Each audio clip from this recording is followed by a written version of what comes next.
My name is Leo Gomez. My name is Charlene Masona, and I oversee global entertainment marketing for New Balance. And I'm here representing TextNow, which is a telecommunications company. We provide free phone service to everyone that wants to have free phone service. So if you want to pay for your service, go and download TextNow right now. That's it, as simple as that. It's an ad-supported platform. It's pretty innovative. It's not like WhatsApp, that you have to have a line to get WhatsApp and you can only talk to WhatsApp people. This is an actual phone line that is just operated through an app. So you download it, the only thing you have to do, of course, is you have to watch some ads to get it for free. It's a pretty cool exchange. Anyway, we've been working with Innovators for a while, so thank you for having us. And I'm here excited to talk to you. We've been talking now for a few days now. I think that I get to know you pretty well so far. Yes. And look, we share a lot of the same experience in terms of the companies in the categories we have worked. I worked in the sports category too at a long time ago. You're an expert in entertainment, in culture. Why don't we tell you a bit about yourself to the group, and then we talk about some of the topics that we're covering in the past few days. Yes, of course. So obviously you guys can hear I've got a British accent. I moved to the US during college to pursue a career in the music industry. After 3 months of an internship, I was hired for a full-time job, and this was working at Def Jam. And I had the option to either go back home to finish off my studies or stay in the US. My lifelong dream was to work in the music industry, so I was like, forget college, I'm finishing. Forget all the other Forget college, I'm gonna finish my, stay in the US. Luckily, worked things out with my college. I was able to actually get my degree because that would literally give my mother hell if I didn't. So I did graduate from a British university. I worked for Def Jam for a few years before moving over to work for Sony. After maybe I'll say like 6+ years of being in New York, being young, got burnt out, missed family. I went back to England, and during my time in England, it was only a year because I quickly realized that London was no longer really the place I wanted to be at, and I wanted to go back to the US. So I just did some freelance consulting work within the sports and entertainment space. Fast forward that year, I moved to LA, and then I started working for Puma, doing entertainment marketing for them. Spent a couple of years over there overseeing their music strategy before I moved over to T-Mobile in Seattle to do similar kind of role, entertainment marketing again, for them for a few years before I transitioned over to New Balance at the beginning of the pandemic. So I've been with New Balance for 4 years. I oversee the department. New entertainment marketing is new to the brand. They previously did not have an entertainment department brand, so I was brought on over to build out the whole strategy and set the team up, and pretty much 4 years later, this is where we are. We did have one ambassador, Jaden Smith, before I moved to the company, and since then, in 4 years, we've grown to a global roster of over 10, including Storm Reed, Jack Harlow, Dave out in the UK, Tush Sultana out in Australia, IU in Korea. So a very big, extensive list of people in our roster, which has grown over the last 4 years, and this is what brought me to here. I think a lot of the people here, and most brands that I get interacting in my career, we all try to break through the clutter and be relevant and lead culture, right? And of course, one way of doing it is partnering with the right people. Now, how? Because I know that there's many companies follow different pathways. Some throw dollars at people for them to wear their products, or they put nice photos on Instagram, even though they don't really like the product, but they didn't pay, so that's fine. Some others have other philosophy of we never pay, we only work with people that love our product and actual fans. Some others say, I'm here to empower you as a cultural leader to do your thing, so what do you want to do? And I'll give you a budget for you to do your thing. How do you do it? So our choice selection in our ambassadors is really a reflection of our brand values. We start by looking at who we are as a brand. We are a privately owned, family-owned company. So a lot of what we do is rooted within that. The Davis family community is a big aspect for them. Values such as respecting diversity and inclusion, giving back to the community, things like that is very important to them. So when we look for talent and people that we want to partner with, we start with that. We start with people who show and don't tell. So we're looking at what they're doing versus them being very vocal about it. We also look at people who are making an impact in in their communities, whatever that looks like, and also giving back to their communities. You take David Smith, for example, he's very big on sustainability and environment, which is one of our core values as well, and ensuring that obviously we're working towards a more sustainable product and everything that we do, innovation and everything that we do. So because he's very big on that, that aligned with us and our values, so it was something that we wanted to work with. But he's very big in giving back into the community. He feeds the unhoused in Skid Row out of his own pocket on a monthly basis, and we wanted to partner with him on that level. It's not something that we are very vocal about being a partner with him on, but something that we do inherently. So when we look at talent and obviously growing our roster and adding more people, it's who are those people who are redefining influence, who are shaping the next generation, who are being impactful in what they do and in their community, respective communities.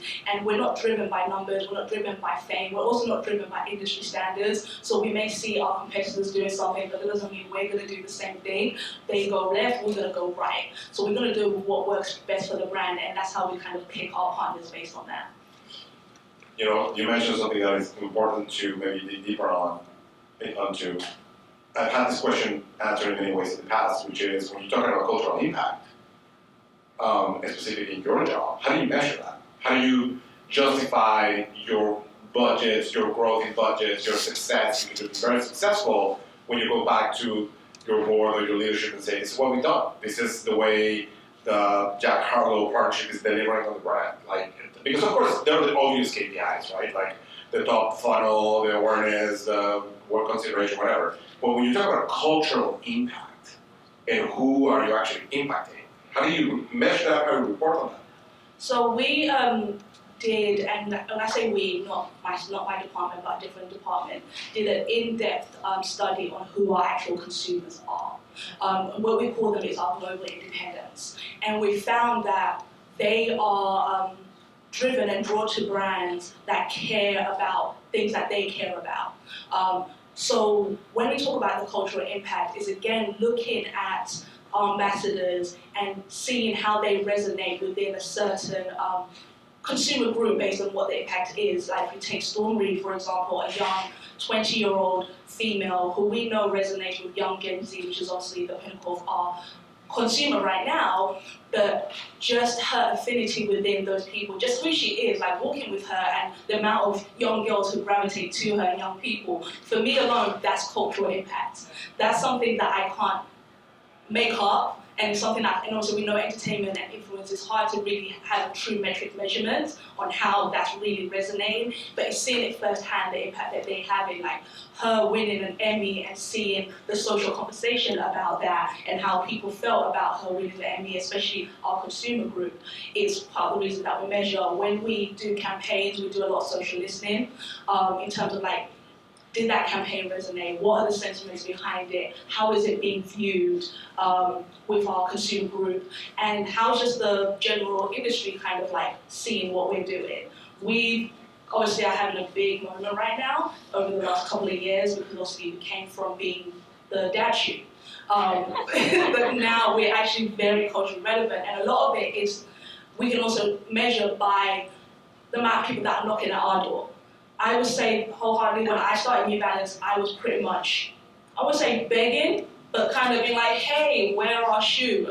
Please let me send you a pair of shoes.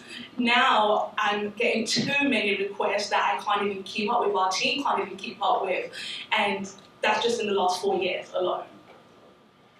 And talking about the requests, how do you make those calls in terms of like, how do you put together your list? Okay, these are the individuals that I'm going to put in my plan.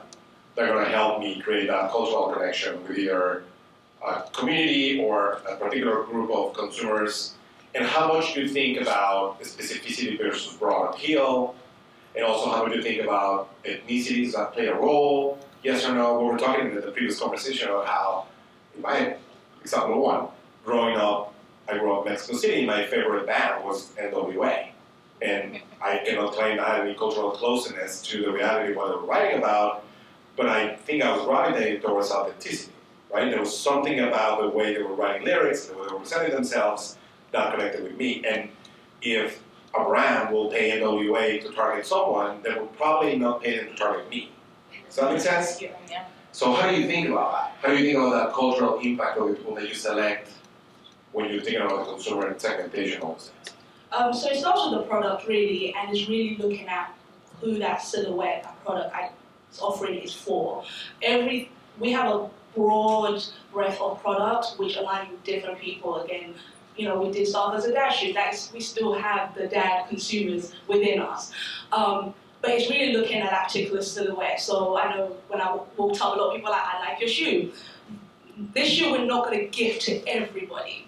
We have to really look at who that shoe resonates with and the type of consumer that we're trying to get, and if they have an overlapping consumer base with obviously the people that we're trying to identify with. So when we have our Japanese product offering, again we're very selective about who gets that and ensuring that it stays respectful to the Japanese product designers and the creators, because there's a lot of nuances that come with different regions, and then selecting the people that we know have a shared fan base or overlap in terms of who their fan base is and can resonate with those people. So each shoe that we send out, we do selective, the team goes through a list, and then I vet the list just to ensure that we're staying on track in terms of who this shoe should actually go to, and if they're going to resonate with the consumers that we want them to resonate with. In terms of the diversity aspect of it, is ensuring that we're mindful. We are a global company, so we have presence pretty much globally everywhere. It's also ensuring that we're mindful of who we're targeting. So at times, some product, let's not go too black. It is created by a black designer. We do want the black consumer to still get it, but what about our Latin consumer? What about our white suburban consumer? Do they benefit from this shoe as well? Could it resonate with them? Let's not skew heavy in one way, but ensure that we're being intentional about who's getting it. And if we need additional consumer markets to kind of tap into us, how can we do that in an authentic way? Who are those people that we're offering? So if we want the Latin consumer, can we tap Elijah, who's our recent ambassador, to be the one to really speak about this shoe and bring the shoe out in an authentic way, versus us just trying to be hey, everybody can wear this shoe and it works for everybody. I know that. How do you think about, two more questions and then I would like to open up to everyone else. How do you think about co-creation in the context of your relationship with this figure? Because I know that, some brands are more in the top-down approach. We'll send you the shoe, we'll send you the write-up of what you have to say about it, we'll send you the do's and don'ts, and then we hope for the best. And some other brands have more let's create together, let's write the content together, let's maybe make an art exhibit together, or a song for the shoe, or even let's decide together what the particular commercial is going to be that you're going to be on. Where are you in the spectrum of top-down versus co-creation? So there's a couple, we do both. Our bigger high-level brand campaigns, that's more top-down because we have a brand vision, image that we need to kind of stick to. In terms of our more product-led campaigns, we have what we call a core authored approach. Part of our strategy, and even when we tap talent, is we want a core authored approach that's mutually beneficial. There's a reason why we tapped you, and we want you to bring that to life for us. We're not going to dictate to you what you should be doing and how you should show across, because our biggest thing, bottom line, is authenticity. And if we don't think it's authentic, then we know 100% your consumer doesn't think it's authentic, and we know our consumers don't see it's authentic. So we give our ambassadors, we give our collaboration partners a very mindful core-authored approach where they bring in their element and their voices. So any campaign that you see Jack Harlow in, that you see Storm reading, that you see Jaden in, they've had a level of input in how they want to show up. We also know, based on our research of them and our continued conversations, how authentically that they should show up. Somebody from a different department can turn around and say, hey, we want to put Storm in this campaign. I would say that's not going to work. That's not who she is. I know it could look great, but it's not who she is. It's not going to resonate the right way. So we always ensure that there's a filter of ensuring that there's resonation in what we do, and then that they have a core authored approach in everything that we do. I love that. Promise, two more questions. A lot of people here are looking for, I'm assuming, both inspiration, but also practical, applicable examples of something that worked for you really, really well, or for your company really well, to nail down the conversation about diversity, inclusivity, understanding of other audiences. And you and I talked in the past couple of days about a couple of things you've seen in New Balance succeeding that are very specific. Mm-hmm. So would you share some of that? Maybe it's inspirational for the people here. Yeah, so in 2020, at the height of obviously Armada Aubrey and all of the things that were going on during that time, the climate, there was a lot of Black associates that felt like that we needed a voice. We needed to be able to speak up and be comfortable and be around amongst obviously our peers in that space. So a collective group of us came together and we created an ERG called Black Souls. That's now an employee resource group that gives just like a platform internally for us to kind of just speak together, barbershop kind of talk about everything. We meet twice a month regularly, and then obviously bring in things like development and different aspects where we feel like the employees need support in, and we also just give it as a mentorship aspect as well for the Black employees. Since then, other organisations have been created. We have She's Got Now, which is the women's-led one, and then we have the LGBTQ resource group as well. In terms of the Black Souls, we partnered with Joe Freshland in 2022 to create our Black History Month campaign called Conversations Amongst Us. That featured Kawhi Leonard, Storm Reed, Gabby Thompson, but after the success of that campaign, what we saw was that Black conversations should just not be left to just 1 month. So instead of celebrating this Black History Month in February and for the UK in October, what we decided to do was to take conversations amongst us and turn it into a panel per se that happens throughout the year, recognizing this small voice and is created directed by our collaborator Joe Freshland. So since then, we've done that in the UK.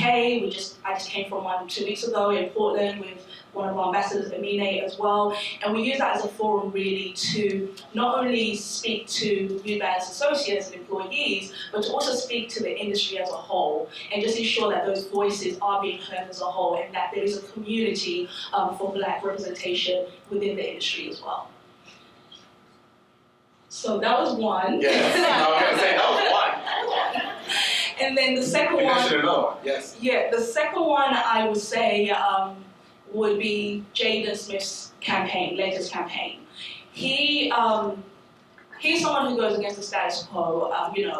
Being a Smith doesn't define who he is, and he's kind of carved out his own path in everything that he does. One of his biggest things is always showing representation for what he calls the misfits of the world, but it's just really marginalized voices within the world. So in his last 2 campaigns, that he really wanted to highlight that.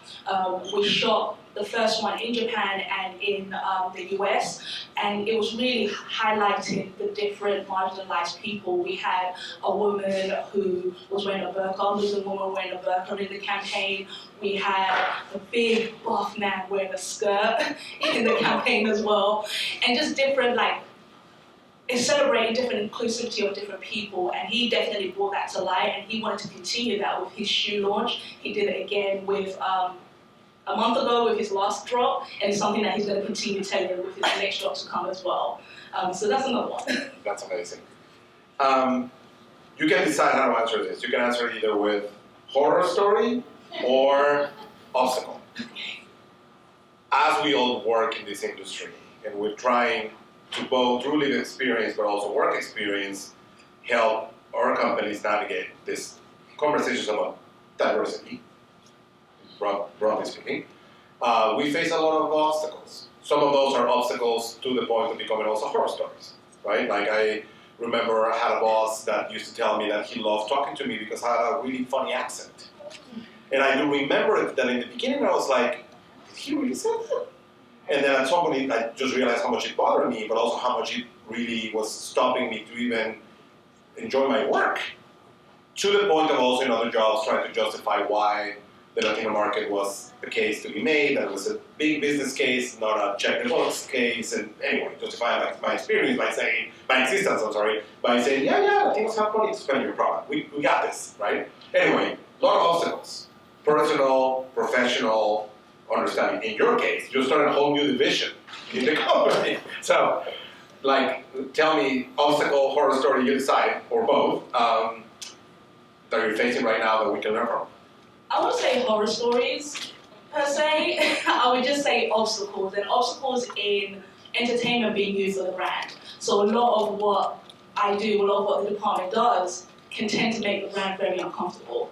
So it's really trying to educate the brand as to why this is important or as to why this will work, but also as to why we need to take a calculated risk in some places and test and learn, because the only way we're gonna grow and obviously make the impact that we really want to is getting uncomfortable with it. So I face roadblocks every single day in everything that I do, because working with creatives, and that is like our talent, they have so many ideas and so many different things that they want to do, and at times it might not be on brand for us to do specific things. Like I would say the Jaden campaign, that one was kind of like at the beginning uncomfortable for everybody to really like grapple behind, because yes, we are an inclusive brand, yes, we have representation of all kinds within the organization and even with our athletes and our ambassadors,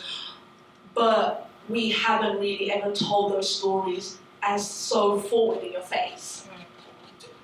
So doing that, I did definitely have a lot of roundtable conversations as to this is Jaden's voice, and again, we partnered with him because of the perspective that he brings and who he is. So for us to, in a sense, silence his creativity and his voice, we're saying you are not really who we wanted to partner with. So we need to do it in a way where we stay authentic to our brand, but he also stays authentic to who he is as well. It was a success because he had 2 campaigns out of it. He was about to have a 3rd one out of it. And the last campaign, leadership was like, this was actually one of the best campaigns that Jaden's actually done.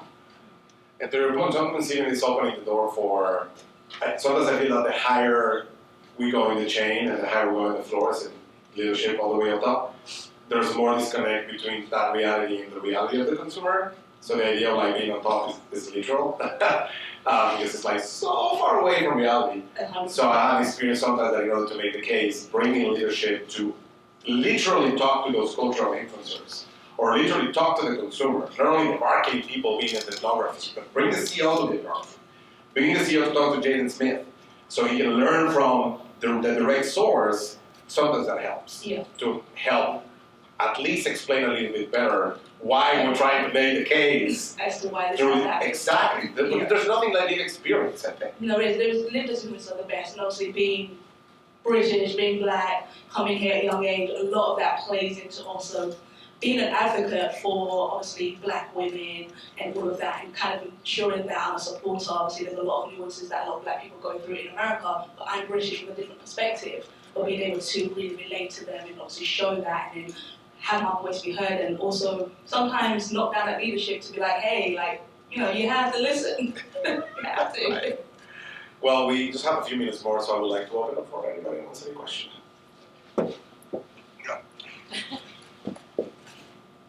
Hey, Charlene, good morning, from her campus.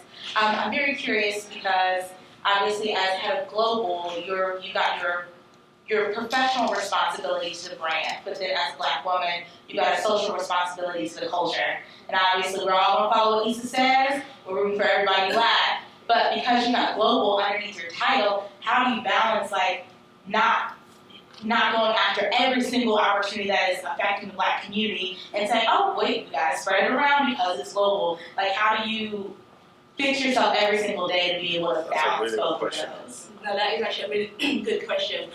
I would say, obviously, being a black woman, a lot of what I stand for and will go behind are black rights and issues and things like that. However, I think being British allows for that different perspective and to also be able to open it up even more, because black problems in England are completely different to black problems in America. So being British gives me an aspect of being like, hey, there is other issues going on in the world that we really need to like ensure that we're shedding a light on.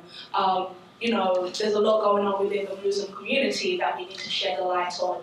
We have an ambassador who is of Muslim origin, like from the Middle East, and part of that reason is to ensure that we have authentic representation.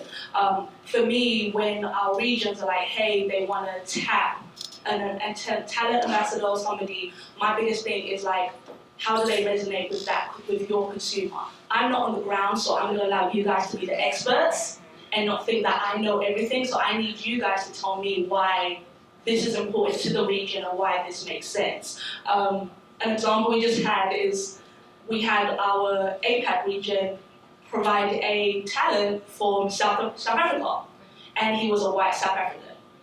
I understand there's white South Africans. My family is half South African, so I completely understand that. But I was like, if we're gonna have an ambassador in Africa, and the first ambassador in Africa, unfortunately, cannot be a white South African. Not because I don't want it to be, and not because South Africa has white people, and I completely understand that, but that person is representing Africa. And that's gonna be a lot of, that just doesn't resonate with the whole of Africa. It resonates with Southern Africa, but not the region as a whole. So we have to be mindful about how that representation is given. I listen to our Asian counterparts like, hey, some of our global ambassadors don't resonate with us, because they're American.